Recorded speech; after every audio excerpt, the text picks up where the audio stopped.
Hi, I'm Angela Giles with Blue Note Bakery in Austin, Texas.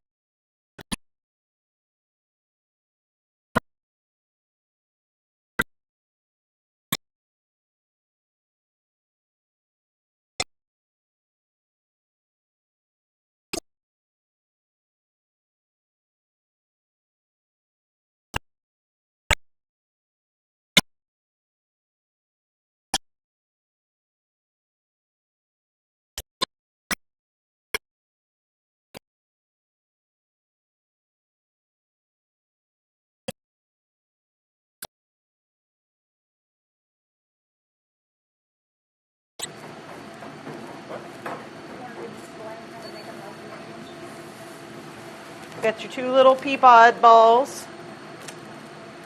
And then we're going to go ahead and make their little faces. I'm just going to make their little eyes.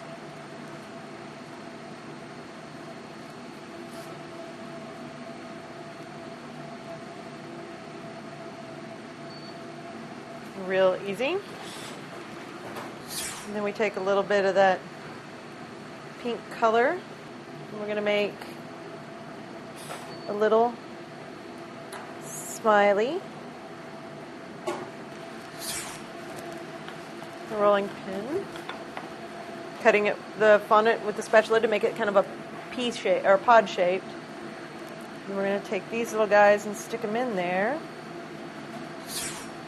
See how this wraps around. We've got to make sure everything fits just right. We're going to turn them down a little bit because, you know, got to be little peas. We're going to make a little end of the pea pod. You can just shape it with your fingers, put them up on top of the cake, and we can write, and then come back and just decorate with little, make a bunch of little peas. I'm Angela Giles with Blue Note Bakery in Austin, Texas, and that's how you decorate a baby shower cake.